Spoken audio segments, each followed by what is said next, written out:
O economista Augusto Mateus é convidado deste grande jornal, como habitualmente às quintas-feiras. Obrigada. Vamos começar por estes números do Banco de Portugal, Boletim de Outono, um agravamento, especialmente para 2012, da situação económica. Era expectável? Sim, as duas coisas, ou seja, uma revisão em baixa da grande parte dos objetivos de 2011 e um agravamento para 2012. E um alerta para mais medidas. Sim, já lá vamos. Não há aí nada de extraordinário. Há uma redução, como a vossa peça transmite, das expectativas para o desempenho da economia europeia no segundo semestre deste ano. Enfim, não uma recessão, mas um abrandamento significativo de um crescimento já de ser lento e um agravamento das desigualdades entre as economias que estão a crescer bem, como a Alemanha e outras, em recessão, e uma ligeira confirmação de um controle das tensões inflacionistas que se manifestaram no princípio do ano e, portanto, valores um pouco mais elevados que no ano anterior e, sobretudo, que em 2009, onde tivemos deflação. Portanto, aí não há nada de novo, a não ser, se quiser a minha opinião, vai ser um bocadinho pior do que o Banco de Portugal prevê, porque, obviamente, o único fator que nós ainda não controlamos é, digamos, e em princípio teremos aí, eventualmente, boas notícias, que é a redução ainda maior das importações, porque estamos a consumir menos, que mais do que compensará em termos de saldo líquido aquilo que é a redução do ritmo de crescimento das exportações. Portanto, aí podemos ter uma ligeiríssima ajuda de uma casa ou duas decimais, mas os meus estudos dizem-me que o impacto no consumo privado de tudo isto é superior àquele que faz parte desta revisão. Eu continuo a achar que nos vamos aproximar dos 4% e muito 5% de queda do consumo privado. O Banco de Portugal tem vindo a subir, mas ainda está um bocadinho longe desta expectativa que eu tenho com os estudos que têm desenvolvido. Enfim, não quero... Está perto, preferia para 2006, como cidadão, preferia que não fosse verdade que não fosse assim, números. Mas tenho alguma dúvida fundada. Enfim, nada disso é dramático. Nem mesmo o facto de em 2012 nós termos uma recessão ligeiramente superior à que tivemos em 2011, um país suporta bem um ajustamento na casa dos 2,5% em 2 anos consecutivos, não suporta viver assim. E, portanto, o que está aqui em causa, pois estará nas suas preocupações, mas o que está aqui em causa é basicamente se o que nós estamos a fazer do ponto de vista de enfrentar esta crise económica e financeira, que é mais do que a crise da dívida soberana, que é mais do que as razões têm os sido déficits, ditas. não é? Portanto, você tem assistido a que nós, numa situação de crise económica e financeira aguda, temos encontrado várias designações para a crise. E vamos chamando a crise da dívida soberana, a crise do déficit, a crise da zona euro, a crise da Europa. Enfim, temos que nos entender sobre que crise é e temos que, seguramente, perceber qual é a terapia que devemos adotar. E aí é que eu creio que uma revisão global da matéria era muito interessante nesta fase. Falou aí na questão também do consumo privado, falou nessa terapia, as medidas adicionais que o governador, que o boletim fala, que acha que têm que ser implementadas, medidas de austeridade que ainda podem vir a agravar mais esse consumo, é a terapia correta colocar mais austeridade? Esse é um ponto... Olha, podemos partir de uma coisa que tem sido pouco falada, que é a seguinte. Nós temos países endividados, temos empresas endividadas, temos consumidores endividados, deixemos a turbulência e se olharmos para as taxas de juros nominais de longo prazo destas dívidas, nós temos determinados valores que subiram. Estamos na casa dos 6%, 7%, 5%, para os casos mais benignos. Nós sabemos uma coisa que é dificilmente alguém tem sucesso com uma taxa de juros nominal superior ao seu ritmo de crescimento nominal. Isto é, se eu estou endividado e, digamos, tenho uma empresa com vendas ou um país a crescer, a mesma coisa, que cresce em termos nominais menos do que o serviço da dívida, ele não vai desendividar-se, não vai melhorar a situação. E, portanto, essa é uma boa maneira de vermos que, dentro da abordagem que temos tido, que é uma abordagem que pode ter uma leitura corretíssima, mas pode ter uma leitura, na minha opinião, errada. Nós não temos nada a ganhar com abrandarmos o controle da inflação, mas podemos, eventualmente, ter uma sobreatenção à inflação. Portanto, nós vivemos num mundo em que o mundo mais desenvolvido tem uma inflação mais baixa e cresce muito menos que o mundo emergente. Sim. enfim, temos que balancear essa situação. Nós, com taxas de crescimento muito baixas e com uma inflação muito baixa, nós temos uma coisa nova, que é as taxas de juros nominais são muito superiores ao nosso potencial de crescimento. E isso não resolve o problema da solvência das economias, nem das empresas, nem das famílias, nem do próprio setor financeiro. E, portanto, por outro lado, a inflação baixa coloca todo o esforço de ajustamento dos erros do passado sobre o rendimento do presente e do futuro e não sobre o património.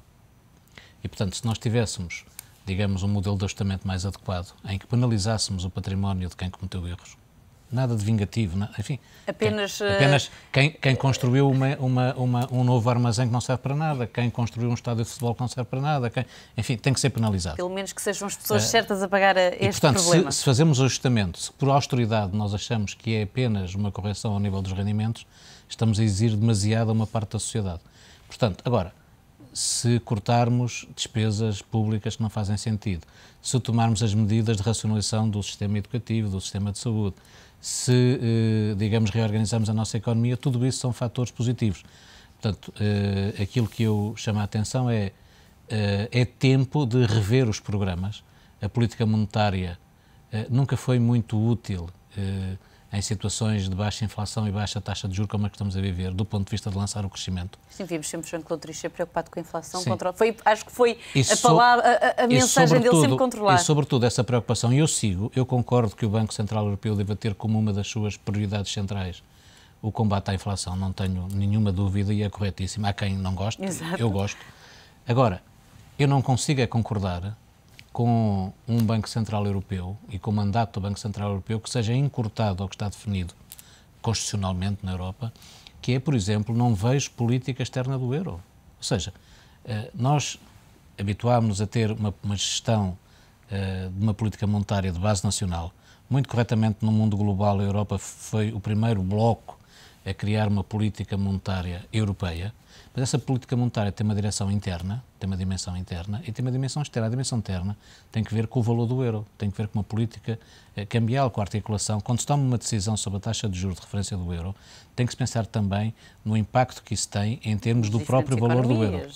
E, portanto, nós continuamos globalmente numa zona euro que cresce pouco globalmente, com a inexistência de uma política externa do euro, que obviamente conduziria a termos uma relação entre o euro e outras moedas menos valorizada para o euro, com os tais reflexos do ponto de vista patrimonial e que podia ajudar a economia europeia no seu conjunto a ter um desempenho mais significativo. Portanto, eu penso que estamos no momento certo para valorizar aquilo que se ensina nas universidades, que é não há correção para estes nossos problemas apenas com um certo tipo de política. Nós precisamos não precisa ser uma coisa local, tem que ser uma coisa global. E temos que articular permanentemente a austeridade com o crescimento.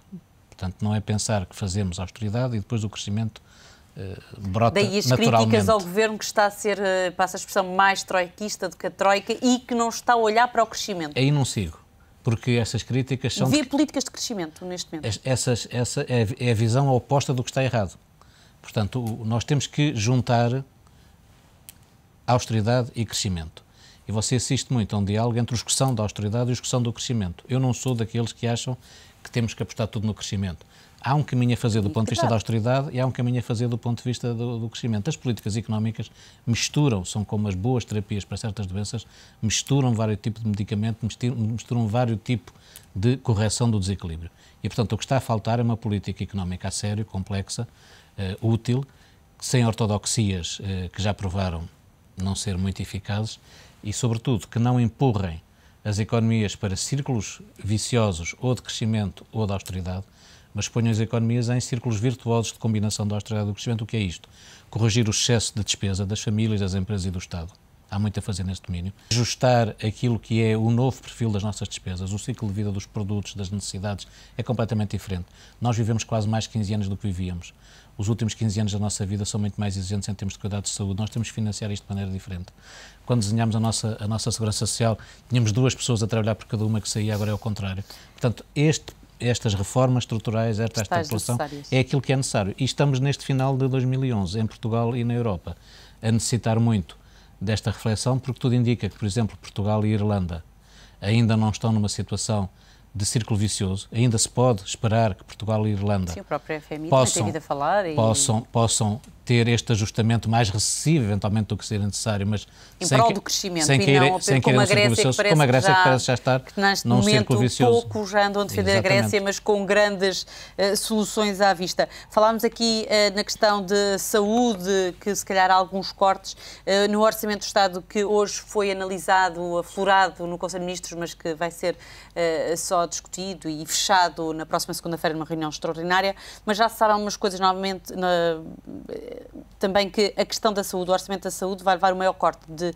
menos 800 milhões euros do que no ano passado. E também a educação, 600. A educação de 600. Estamos a ver trabalho. Estamos a ver uma coisa da qual não podemos sair. Pode parecer resignação, mas não é. A nossa economia ficou sem condições de financiamento externo.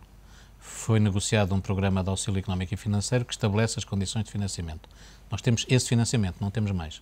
Não podemos gastar mais do que temos. Exatamente. Aqui é mesmo a sério. Não é? Uma coisa é nós dizemos, não podemos gastar mais do que temos, mas, enfim, logo se vê. Pode ser que se consiga mais umas moedas. Não podemos porque não temos. E, portanto, os valores em si exigem um grande esforço, mas é factível. E, portanto, em vez de discutirmos se há ou não há cortes, devemos discutir a qualidade dos cortes. Portanto, em vez de discutirmos os números, temos de discutir, é possível, não nos devemos meter em cortes, e é evidente que qualquer pessoa entende que cortar num orçamento 800 milhões ou cortar 600 milhões pode ser feito de 1001 maneiras. Haverá maneiras melhores, maneiras piores. Portanto, nós devemos discutir a qualidade desses 800 milhões e não 800 milhões para nos assustar. O número em si, porque pode ser assustador e daí ver toda a conturbação social. Mas repare, o próprio programa estabelece algumas metas em termos de euros e não em termos de percentagem.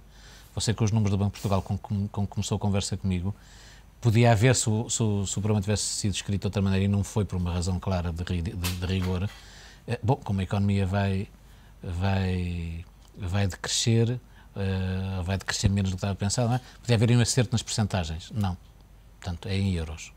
E, portanto, essas coisas são para fazer. A situação da economia portuguesa é de emergência.